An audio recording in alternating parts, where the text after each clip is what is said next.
कालू कौवे ने अभी मकई का भुट्टा लाकर रखा ही था कि गोरी कौवी उसे जल्दी जल्दी से खा लेती है। अरे मकई का भुट्टा कहाँ गया? वो तो मैंने खा लिया है। किसी दिन सांस रुक जाएगी तुम्हारी। इतना बड़ा मुंह नहीं है जितना भोजन ठूस लेती हो। मुझे भूख लगी हुई थी, दिन में एक बार ही तो भोजन लाकर देते हो तुम। गोरी कौवी की आदत थी, जो भी भोजन देखती जल्दी जल्दी खा लेती। एक दिन की बात है, कबूतर ने अपने घर में पक्षियों की दावत की। कबूतर ने सबके लिए आलू मटर वाले चावल बनाए थे। रानू चिड़िया, मिठू तोता, बुलबुल, गोरी कौवी और कालू कौवा सब कबूतर के घर पहुंच जाते हैं। दोस्तों, तुम सबका बहुत बहुत धन्यवाद जो आप मेरी दावत पर आए। कबूतर, तुम्हारे घर पानी का मटका कहाँ है? हम सब अपनी अपनी चोंच धो लेते हैं। पानी का मटका बाहर है, तुम सब जाकर अपनी चोंच धो लो। तब तक मैं आलू मटर वाले चावल लेकर आता हूँ। फिर वो सभी पक्षी अपनी चोंच धोने के लिए मटके के पास आते हैं। जैसे ही मिठू तोता अपनी चोंच धोने लगता है तो मटका गिरता है और टूट जाता है। सारा पानी भी बह जाता है। कोई बात नहीं मिठू भैया, मैं नदी से दूसरा मटका भर कर ले आती हूँ। चिड़िया, मटका भरने जाने की क्या जरूरत? हम सब जाकर नदी से ही चोंच धोकर आ जाते हैं। हाँ चिड़िया, कालू की बात ठीक है, चलो चलते हैं। मेरी चोंच तो बिल्कुल ठीक है, मैं तो नदी से अभी नहा धोकर आई हूँ। फिर वो सभी पक्षी गोरी को छोड़कर नदी पर चले जाते हैं। कबूतर आलू मटर वाले चावल लाकर रख देता है। चावल ठंडे हो जाएं तो हम सब मिलकर खाएंगे। फिर कबूतर चावल रख के रसोई में चला जाता है। आलू मटर वाले चावल देखकर गोरी कौवी के मुंह में पानी आने लगता है। वो चुपके से इधर उधर देखती है और चावल खाने लगती है। वो गरम गरम चावल सारे खा लेती है। गोरी कौवी के खाने की स्पीड बहुत तेज थी, वो तो मिनटों में सारा कुछ खत्म कर जाती है और कबूतर को देखकर वहाँ से भाग जाती है। सब पक्षी अपनी अपनी चोंच धोकर आ जाते हैं। कबूतर भैया, हम आ गए हैं, अब जल्दी से चावल ले आओ। चावल तो मैंने रख दिए हैं, लेकिन कबूतर बर्तन तो खाली हैं। ये क्या? ये कैसे हो गया? गोरी कहाँ है? गोरी तो यहाँ नहीं है। वो खा गई, वो काली कौवी खा गई। सभी पक्षियों के लिए बनाया हुआ भोजन वो अकेली खा गई। अब मैं आपको क्या दूंगा? वो लालची कौवी खाकर ही मर जाएगी। वो बहुत गंदी है, मुझे तो भूख भी बहुत तेज लगी हुई थी। बुलबुल ऐसे कहते हुए वहाँ से चली जाती है। मैं अब जाकर कोई मीठा फल ही ढूंढ कर खा लेता हूँ। कबूतर भैया, आपका बहुत बहुत धन्यवाद, लेकिन उस कौवी की वजह से सबको बहुत परेशान होना पड़ा। फिर वो सभी पक्षी वहाँ से भूखे ही चले जाते हैं। गोरी कौवी नदी में अपनी चोंच डाले हुए बैठी थी। क्या हुआ? मेरे मुंह में इतनी जलन क्यों हो रही है? हाय हाय, मैं मर गई। गोरी कौवी उड़ती है और जल्दी से घर जाती है। अब आ गई हो? आज तुम्हारी वजह से हम सबको भूखा रहना पड़ा। मेरी तुम्हारी वजह से सबके सामने बहुत बेइज्जती हुई। कालू, मैंने गरम गरम चावल खा लिए, मेरे मुंह में बहुत जलन हो रही है। दिखाओ, अपनी चोंच दिखाओ। गोरी, तुम्हारा मुंह तो अंदर से जल चुका है। कालू जी, मुझसे तो बोला भी नहीं जा रहा।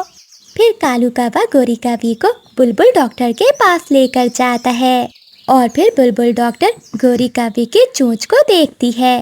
गोरी, तुम्हारा तो पूरा मुंह जल चुका है। जब दूसरों के हिस्से का भोजन भी खाओगी, वो भी गरम गरम, तो फिर ऐसा तो होना ही है। फिर बुलबुल गोरी कौवी की पूंछ पर टीका भरकर लगाती है। बचाओ माँ, बचाओ। तुम्हें माँ ने कब कहा था कि ऐसे लालच में गरम गरम भोजन खाओ? फिर बुलबुल गोरी कौवी को कड़वा शरबत देती है। जब बुलबुल दूसरा टीका भरती है तो गोरी कौवी वहाँ से भाग जाती है। बुलबुल के पास टीका था और वो गोरी कौवी के पीछे पीछे उड़ रही थी। कबूतर, कालू कौवा और रानू चिड़िया सब गोरी कौवी को पकड़ रहे थे, लेकिन गोरी कौवी कहाँ किसी की पकड़ में आने वाली थी। वो दूर उड़ जाती है और घने जंगलों में जाकर छुप जाती है। ऐसे गोरी कौवी का सबके सामने मजाक बन जाता है। प्यारे दोस्तों, इस कहानी से हमें सीख मिलती है कि कभी लालच मत करो। और प्यारी दोस्तों, इस कहानी को लाइक, अपने दोस्तों के साथ शेयर और चैनल को सब्सक्राइब करना मत भूलना। आपका धन्यवाद। जंगल में गर्मी बढ़ रही थी। मिठू तोता, कबूतर और कालू कौवा तीनों एक घने पेड़ के नीचे बैठे हुए थे। दोस्तों, आज बहुत गर्मी है। ऐसे गर्मी के मौसम में नदी में नहाने को मन कर रहा है। हाँ कौवे, मैं भी जाऊंगा। हाँ कबूतर यार, मैं भी जाऊंगा, मैं भी जाऊंगा। फिर वो तीनों दोस्त नदी के ठंडे ठंडे पानी से नहाने चले जाते हैं। कालू कौवा तो ऊंचे पेड़ पर बैठकर नदी में छलांगे लगा रहा था। वो सब बहुत एंजॉय कर रहे थे। मिठू तोता और कबूतर पेड़ से छलांग लगाने के लिए डर रहे थे। कोई नहीं कर सकता, मेरी तरह पेड़ से ऊंची छलांग कोई नहीं लगा सकता। कबूतर, चलो हम भी छलांग लगाते हैं। मिठू, ना भाई ना, मुझे तो बहुत डर लग रहा है। नदी में नहाने के बाद कालू कौवा अपने दोस्तों से कहता है, यहाँ से थोड़ी दूर एक आमों का बाग है।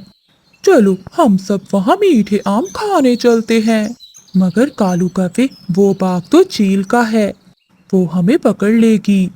हो, तुम चिंता ना करो, मैंने अपने मामा जी से सीख रखा है कि चोरी कैसे करते हैं। तुम चिंता ना करो, हम अच्छे से चोरी करेंगे और आम चुरा लेंगे। फिर कालू कौवा मिठू तोते और कबूतर को अपनी बातों में लगाकर चील के बागीचे में ले जाता है। सुनहरी चील एक बड़े आम के पेड़ के नीचे सो रही थी। तुम दोनों यहाँ बैठो, पहले मैं आम चुरा कर लाता हूँ, बाद में तुम दोनों भी आम चुरा लेना। कालू दोस्त, जरा जल्दी आना, मुझे बहुत डर लग रहा है। फिर कालू कौवा चुपके से जाता है और 2-3 आम चुरा लेता है। चील की आंख भी खुल जाती है। कौन कौन है पेड़ के ऊपर? चील की आवाज सुनते ही वो तीनों दोस्त वहाँ से भाग जाते हैं। वो सारे दोस्त दूर जाकर रुकते हैं। बच गए दोस्तों, हम बच गए। यार कौवे, अब हमें एक एक आम दे दो। ना कबूतर ना, ये आम मैंने चुराए हैं, ये आम मैं ही खाऊंगा।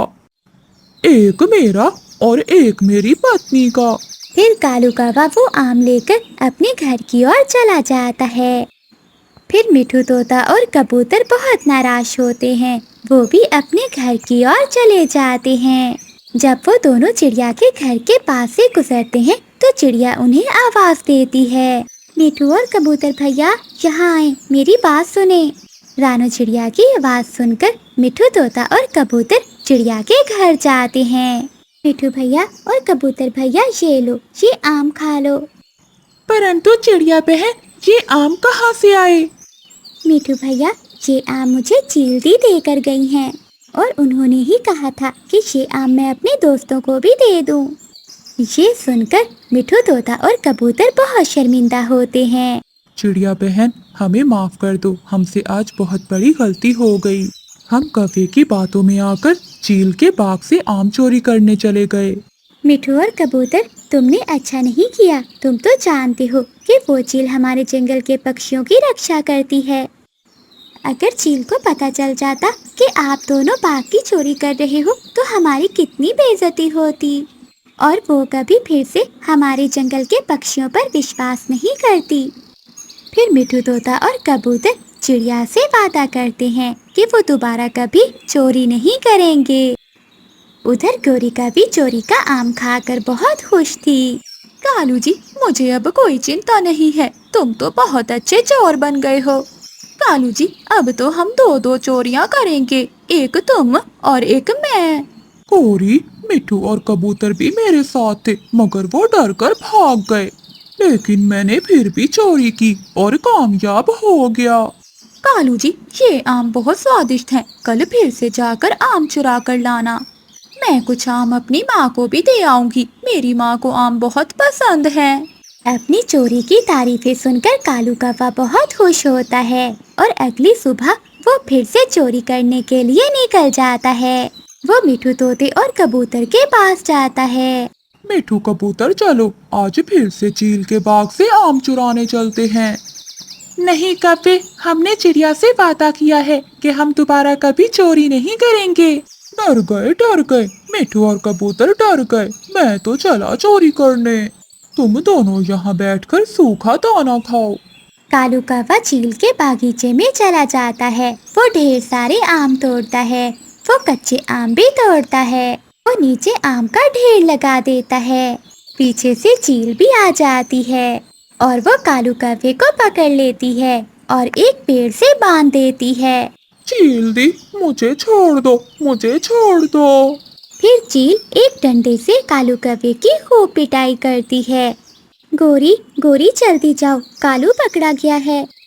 चील दी के बाग से आम चुराते हुए कालू कौवा पकड़ा गया है।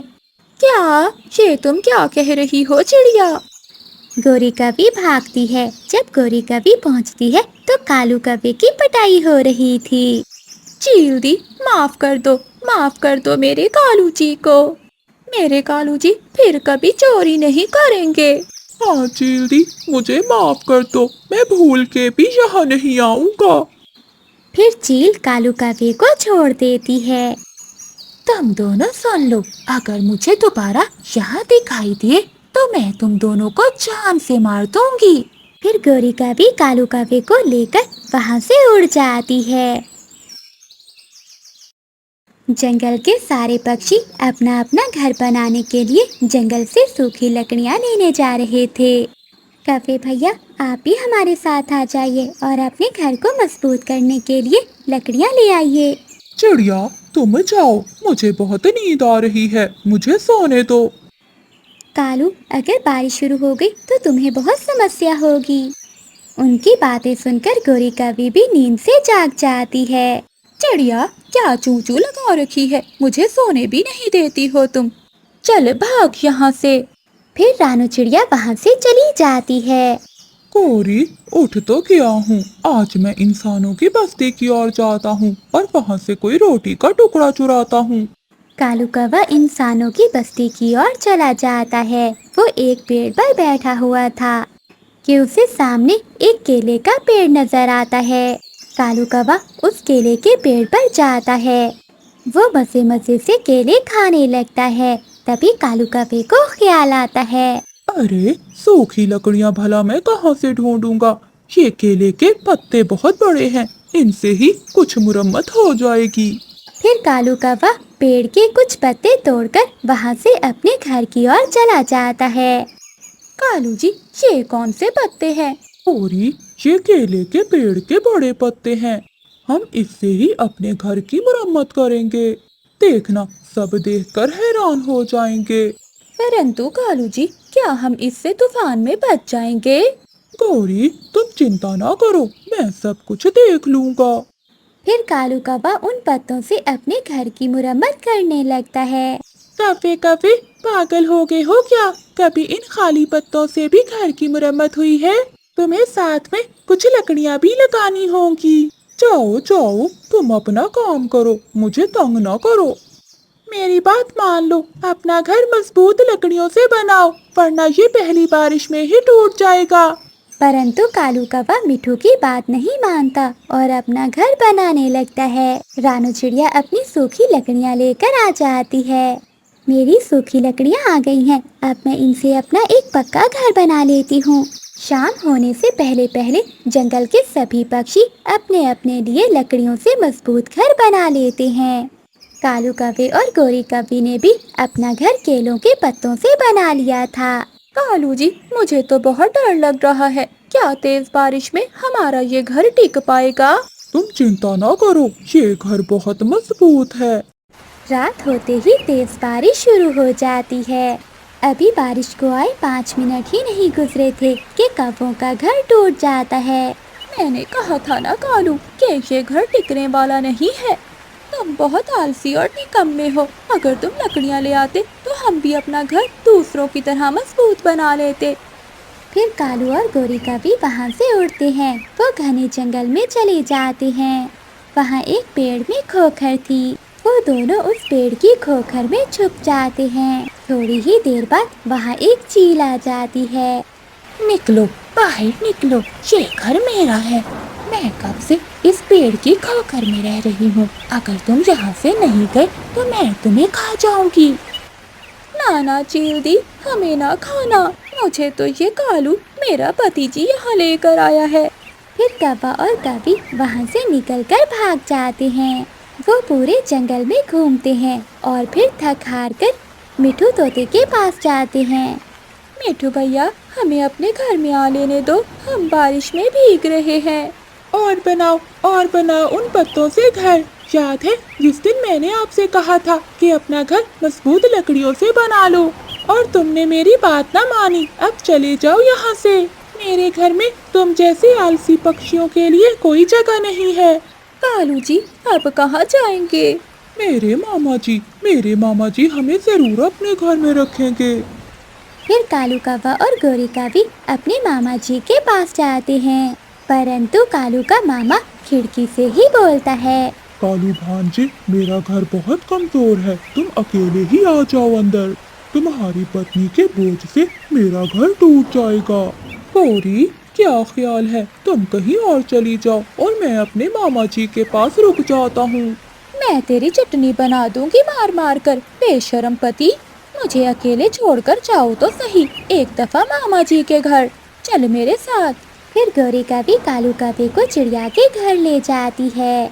गोरी कवि खिड़की में चिड़िया से कहती है, चिड़िया बहन, हमें माफ कर दो, मुझे पता है कि तुम हमसे नाराज हो।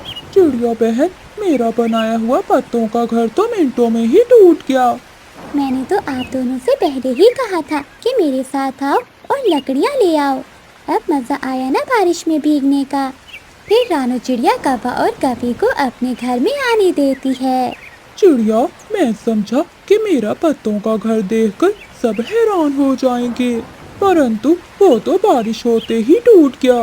कालू, पत्तों से भी घर मजबूत बनता है, लेकिन तुम्हें बनाने का तरीका नहीं आया। अगर तुम पत्तों के साथ साथ लकड़ियाँ भी इस्तेमाल करते तो तुम्हारा घर हमसे भी ज्यादा मजबूत बनता।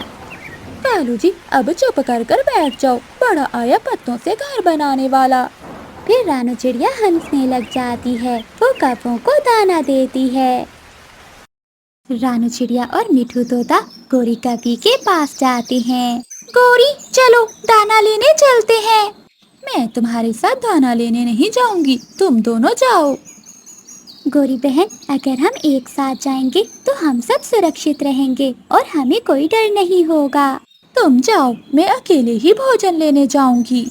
फिर रानू चिड़िया और मिठू तोता वहाँ से चले जाते हैं और गोरी कवि भी वहाँ से उड़ जाती है। रानू चिड़िया और मिठू तोता घने जंगल की ओर जाते हैं। वहाँ उन्हें कुछ चनों के बीज मिल जाते हैं। ये बीज मुझे बहुत पसंद है। चिड़िया बहन, ये गोरी कवि हर रोज कहाँ जाती है? जब देखो उसके पास मीठे मीठे फल होते हैं। जंगल में तो कहीं भी मीठे फल नहीं है, न जाने वो कहाँ से लाती है। जरूर दूसरे जंगल जाती होगी।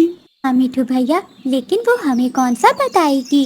गोरी कवि तो किसान के खेत में जाती थी। वो अमरूद के पेड़ से 2 मीठे मीठे अमरूद तोड़ लेती है और मकई के खेत में जाकर एक मकई का भुट्टा तोड़ लेती है। फिर गोरी कवि इधर उधर देखकर वो मकई का भुट्टा और अमरूद लेकर वहाँ से भाग जाती है। रास्ते में गोरी कवि को रानू चिड़िया और मिठू तोता मिल जाते हैं। देखो देखो पक्षियों, मैं क्या लाई हूँ, मीठे मीठे फल और मकई का भुट्टा। गौरी, हम तो हर रोज चने के दाने खा खा कर तंग आ गए हैं। आखिर तुम ये अच्छी चीजें कहाँ से ढूंढ कर लाती हो? ये एक सीक्रेट है, मैं किसी को नहीं बता सकती। ऐसा कहते हुए गोरी कवि वहाँ से उड़ जाती है। चिड़िया, ये गोरी कहाँ से फल लेकर आती है? हमें तो जंगल से कुछ भी नहीं मिलता। मिठू भैया, हो ना हो जरूर वो इंसानों की बस्ती की ओर जाती होगी। वहाँ से अनाज और फल चुरा कर लाती होगी। चिड़िया बहन, मेरा भी फल खाने को मन कर रहा है। मिठू भैया, ईमानदारी से कमाया हुआ सूखा दाना चोरी के फल से बेहतर होता है। फिर रानू चिड़िया वहाँ से चली जाती है, परंतु मिठू तोते को भी वो मीठे फल खाने थे, इसलिए वो कबूतर के पास जाता है। कबूतर यार, वो गोरी कवि रोज मीठे फल और मकई का दाना खाती है। क्या मिठू, वो ये सब कहाँ से लाती है? हमारे जंगल में तो मीठे फल हैं ही नहीं। कबूतर, इसी बात का तो पता लगाना है। कल सुबह होते ही गोरी का पीछा करेंगे। जब वो मीठे फल खाने के लिए जाएगी तो हम भी उसके पीछे पीछे जाएंगे। अगली सुबह हो जाती है। कबूतर और मिठू तोता गोरी कवि के घर के पास छुपे बैठे थे। जब गोरी कवि अपने घर से निकलती है तो मिठू तोता और कबूतर भी गोरी कवि का पीछा करने लगते हैं। गोरी कवि हर रोज की तरह किसान के खेत में जाती है। वो किसान के खेत में जाकर सब्जियां खाने लगती है। तो अब पता चला कि ये गोरी की बच्ची हर रोज किसान के खेत से चोरी करती है। चिड़िया ने ठीक ही कहा था कि ये कवि चोर है। फिर गोरी कवि वो सब्जियां खाती है और वहाँ से उड़ती है। गोरी अभी थोड़ा उड़ी ही थी कि उसकी तबीयत खराब हो जाती है और वो चक्कर खाती हुई नीचे गिर जाती है। मिठू तोता और कबूतर जल्दी से गोरी कवि के पास जाते हैं। क्या हुआ गोरी, तुम ऐसे गिर क्यों गई हो? मिठू, मैंने किसान के खेत से सब्जियां खाई और मुझे अब बहुत चक्कर आ रहे हैं। कबूतर और मिठू भैया, जल्दी से मुझे मेरे कालू जी के पास ले चलो। फिर मिठू तोता और कबूतर गोरी कवि को उठाकर उसे घर ले आते हैं। क्या हुआ, मेरी पत्नी को क्या हुआ? पता नहीं कालू, गोरी ने किसान के खेत से सब्जियां खाई थी। गोरी कवि तो बेहोश थी, वो तो आंखें भी नहीं खोल रही थी। कालू, मुझे तो लगता है कि गोरी ने जो सब्जियां खाई हैं उस पर किसान ने दवाई का छिड़काव किया हुआ था। अब तो किसान ही गोरी कवि को बचा सकता है। मिठू, तुम गोरी के पास ही बैठो, मैं और कबूतर किसान से पूछ कर आते हैं। फिर कालू कौवा और कबूतर किसान के पास जाते हैं। किसान किसान, इस कौवे की पत्नी ने आपके खेत से सब्जियां खाई हैं और उसकी तबीयत बिगड़ गई है। क्या आपने सब्जियों पर दवाई का स्प्रे किया था? हाँ कबूतर, मैंने कल ही कीड़े मारने के लिए स्प्रे किया था। वो कौवी तो मर जाएगी, वो नहीं बचेगी। तभी किसान की पत्नी वहाँ आ जाती है। कौवे और कबूतर, तुम मेरे साथ चलो, मेरी बेटी डॉक्टर है, मैं उसे कहती हूँ कि वो तुम्हें दवा दे देगी। फिर कबूतर और कालू कौवा किसान की पत्नी के साथ उसकी बेटी के पास जाते हैं। किसान की पत्नी अपनी क्लीनिक पर बैठी हुई थी। किसान की पत्नी अपनी बेटी से कहती है, बेटी, इस कौवे की पत्नी को बचा लो, उसने दवाई वाली सब्जियां खा ली हैं। उसकी तबीयत बहुत ज्यादा बिगड़ गई है। देखो कवि, सबसे पहले तो चोरी करना अच्छी बात नहीं है, क्योंकि क्या मालूम किसी ने भोजन कैसी हालत में रखा हो। आप ये शरबत ले जाएं, ये पीने से आपकी पत्नी को उल्टी आएगी और वो ठीक हो जाएगी। फिर कालू कौवा और कबूतर वो शरबत लेकर घर जाते हैं। कालू कौवा गोरी कवि के मुंह में शरबत डाल देता है। थोड़ी देर बाद गोरी कवि अपनी आंखें खोलती है। मैं कहाँ हूँ? गौरी, किसान के खेत की सब्जियों में हो तुम। ये सुनकर वो सब हंसने लग जाते हैं। माही चील ने अभी अभी एक पक्षी का शिकार किया था, जिसे खाने के बाद माही चील की चोंच लाल हो जाती है। वहीं से गुजरती हुई गोरी कौवे की नजर जब चील पर जाती है तो वो दौड़ी दौड़ी कालू कौवे के पास जाती है। कालू जी, मैं लूंगी, मुझे ला कर दो। गौरी, मेरे पास 1 रुपया भी नहीं है, मैं कहाँ से ला कर दूँ तुम्हें लाल लिपस्टिक? अच्छा, वैसे इतनी चोरियां करते हो, एक चोरी मेरे लिए भी कर लो। ना गौरी ना, मुझसे अब इस उम्र में चोरियां नहीं होती। गोरी कवि कालू कौवे से नाराज होकर घर से निकल जाती है। गोरी कवि एक पेड़ पर बैठी हुई थी कि उसे माही चील आती हुई दिखाई देती है। माही चील की लाल लाल चोंच देखकर गोरी कवि समझती है कि माही चील ने लाल लिपस्टिक लगाई हुई है। गोरी कवि माही चील के पास जाती है। चील दी, आपने ये लाल लिपस्टिक कहाँ से ली है? चील ये सुनकर थोड़ी हैरान होती है और फिर समझ जाती है कि ये कोई पागल कवि है। हाँ कवि, ये लिपस्टिक मुझे मेरी बहन ने दी है, एक बार लगाओ तो पूरा दिन उतरती नहीं है। क्या तुम भी लोगी ये लाल लिपस्टिक? हाँ, मेरा पति तो मुझे लेकर नहीं देता, जब भी मांगू तो पैसों का रोना रोने लग जाता है। तो फिर कवि, मेरे साथ चलो, मैं तुम्हें दूंगी लाल लिपस्टिक। गोरी कभी चील की बातों में आकर चील के साथ चली जाती है। चील धोखे से गोरी कभी को अपने घर ले जाती है। चील दी, कहाँ है लाल लिपस्टिक? रुको, मैं अभी लेकर आती हूँ, तुम यहीं बैठो। चील घर से बाहर निकलती है और दरवाजे की कुंडी लगा लेती है। चील दी, दरवाजा खोलो, दरवाजा क्यों बंद कर दिया है? मुझे बाहर जाने दो। रुको काली काफी, मैं अभी अपनी बहन को लेकर आती हूँ, फिर हम दोनों देंगे तुम्हें लाल लिपस्टिक। माही चील अपनी बहन को लेने चली जाती है। अभी तक गोरी घर नहीं आई, कहीं मुझसे नाराज होकर अपने मायके ना चली गई हो। कालू कौवे को गोरी की चिंता होती है और वो अपने घर से निकलता है और वो रानू चिड़िया के पास जाता है। चिड़िया चिड़िया, गोरी को देखा है कहीं? वो सुबह से घर नहीं आई। नहीं कालू भैया, मैंने गोरी को तो नहीं देखा, लेकिन हाँ, आज मैंने जंगल में एक चील को देखा है। कहीं वो चील धोखे से गोरी को अपने घर ना ले गई हो। कालू कौवा ये सुनकर रोने लग जाता है। मेरी गोरी पत्नी जी, चिड़िया चिड़िया प्लीज मेरी मदद करो, किसी तरह से मेरी गोरी पत्नी को बचा लो। रानू चिड़िया और कालू कौवा वहाँ बैठे हुए थे कि मिठू तोता भागा भागा वहाँ आता है। कव्वे कव्वे, मैं चील के घर के पास से गुजर रहा था कि मुझे गोरी कव्वी के रोने की आवाज सुनाई दी। कव्वे भैया, वही हुआ जिसका मुझे डर था, हमें जल्दी जाना होगा। वो तीनों जल्दी से पहाड़ों की ओर जाते हैं। चील के घर का दरवाजा बाहर से बंद था। गोरी गोरी, क्या तुम यहाँ हो?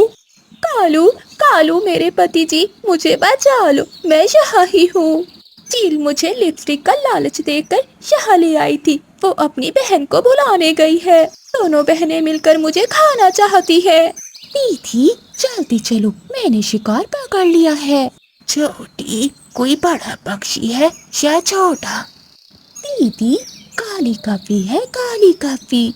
छोटी, काफी का मांस तो बहुत सख्त होता है, मैं अपने दांत उठा लूं। माही चील की बड़ी बहन अपने नकली दांत उठाती है और चील के साथ उसके घर की ओर उड़ जाती है। मिठू तोता अपनी तेज चोंच से दरवाजे को काट रहा था। मिठू भैया जल्दी करो, वो चील आने ही वाली होगी। चिड़िया बहन, मुझे अपनी चोंच तेज करनी होगी। कव्वे, जाओ कोई पत्थर लेकर आओ।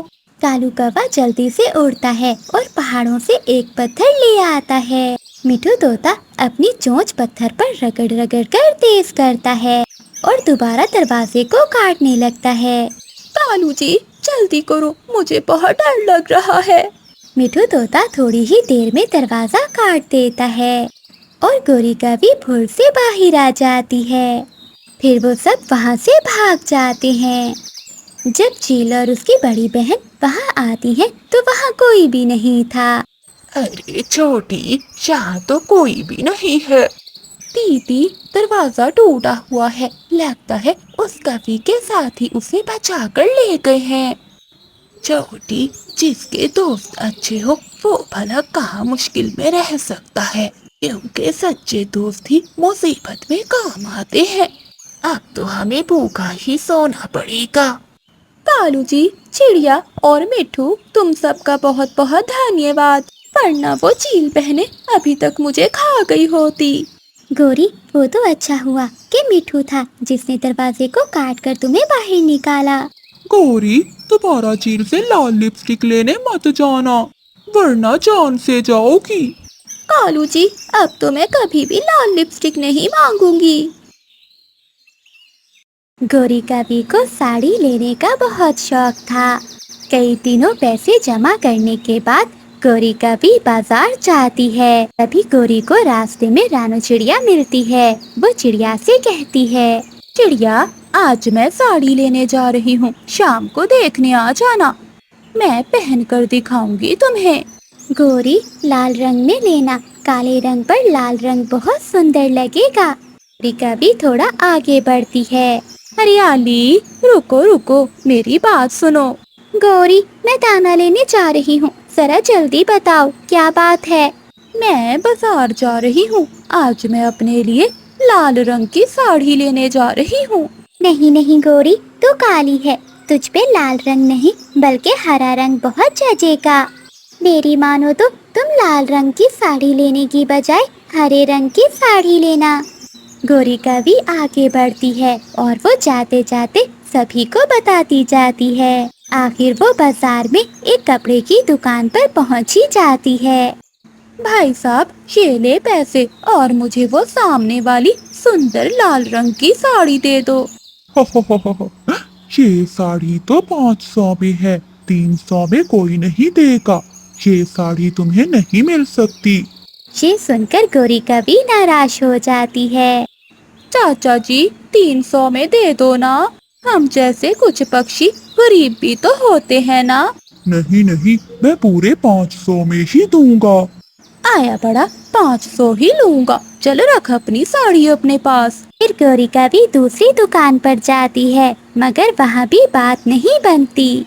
उड़ते उड़ते गौरी कवि लंडे बाजार चली जाती है और वहाँ गौरी कवि को एक साड़ी पसंद आ जाती है। भाई जी, वो सामने वाली साड़ी कितने की है? वो साड़ी पूरे 300 की है। बात बन जाती है। इतने पैसे ही तो गौरी कवि के पास थे।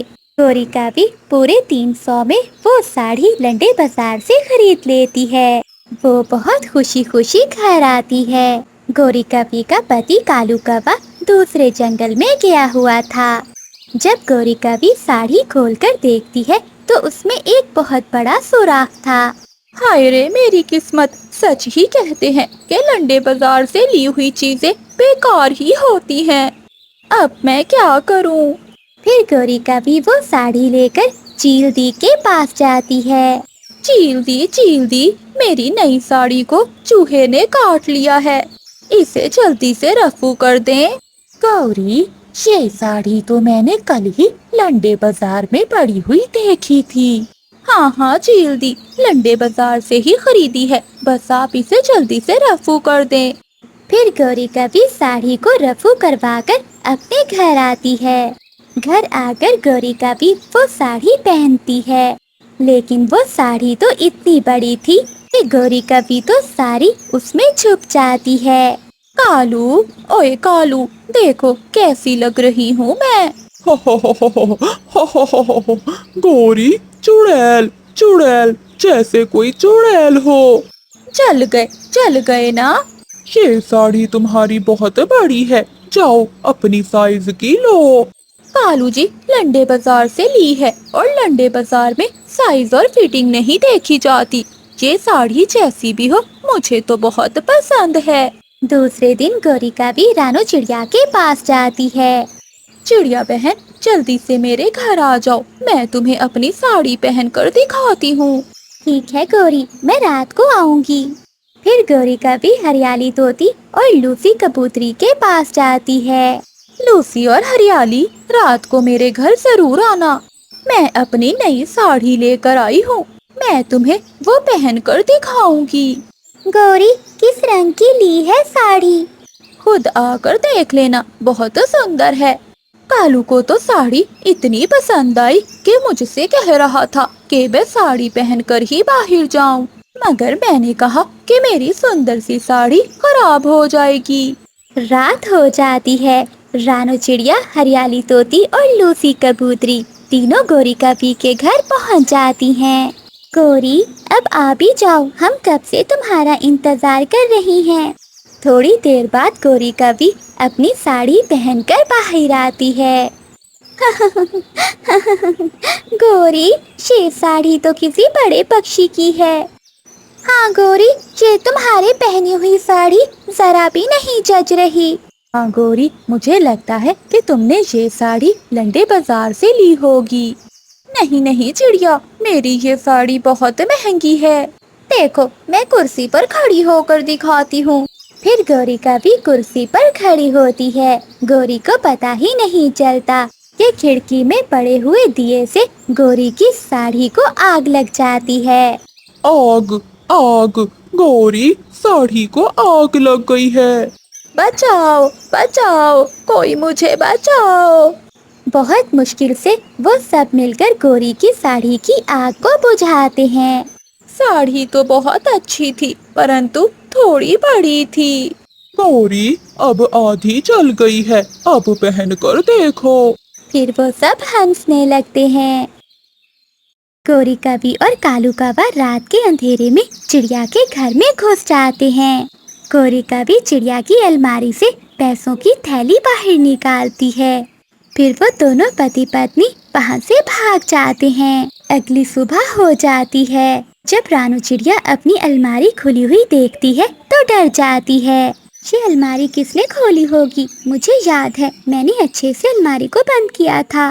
जब रानू चिड़िया जरा आगे होकर देखती है तो अपने पैसों की थैली ना देखकर रोने लगती है।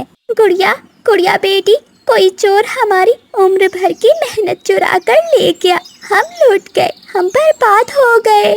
मम्मा, आप चुप कर जाएं, हम फिर से मेहनत करेंगे और फिर से हमारी खुशियाँ लौट आएंगी। लेकिन जिस चोर ने हमारी मेहनत की कमाई चुराई है वो कभी खुश नहीं रह पाएगा। कालू जी, मुन्नी को बहुत तेज बुखार है। फिर गए गौरी, जो पैसे हम रात चिड़िया के चुरा कर लाए वो फिर से गए। जब भी हम कोई बड़ी चोरी करते हैं तो घर में कोई ना कोई बीमार हो जाता है।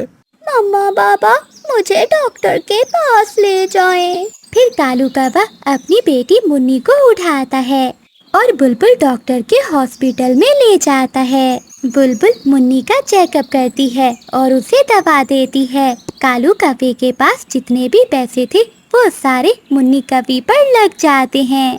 अगले दिन कालू कौवा मुन्नी को साथ लेकर घर आता है। गौरी, सोचा था उन पैसों को जमा करके अपने लिए एक कार लूंगा, लेकिन अब ये भी पैसे गए। कालू जी, तुम चिंता ना करो, मौका पाकर फिर किसी के घर चोरी कर लेंगे, फिर तुम अपनी मोटर कार ले लेना। ऐसे ही कुछ दिन गुजर जाते हैं। एक दिन कबूतर दूसरे जंगल गया हुआ था कि कालू कौवा कबूतर के घर में घुस जाता है। दिन का वक्त था लेकिन गर्मियों की दोपहर। कोई भी कालू कौवे को नहीं देख रहा था। न जाने इस गंदी आंखों वाले ने अपना माल कहाँ छुपा कर रखा होगा। कालू कौवा कबूतर के घर की अच्छे से तलाशी लेता है। फिर कालू कौवे को कबूतर के घोंसले से कुछ पैसे मिल जाते हैं। ये देखकर कालू कौवा खुश हो जाता है और फिर वो कबूतर की सारी कमाई चुराकर वहाँ से भाग जाता है। गौरी, अब मुन्नी भी ठीक है और तुम भी। अब मैं इन पैसों से अपनी मोटर कार ही लूंगा। ठीक है कालू जी, चलो हम सब पहले नदी से पानी पी आते हैं, फिर शाम को चले जाना अपनी कार लेने। फिर कालू कौवा चोरी किए हुए पैसे अपने घर में रखता है और वो सब नदी से पानी पीने चले जाते हैं। कालू कौवा, गौरी कवि और मुन्नी कवि तीनों नदी पर बैठे हुए थे। तभी कबूतर रोता हुआ वहाँ आता है। कोई चुरा कर ले गया, कोई चुरा कर ले गया, मेरी उम्र भर की कमाई कोई चोर चुरा कर ले गया। जिसने भी मेरे पैसे चुराए वो कभी खुश नहीं रह पाएगा।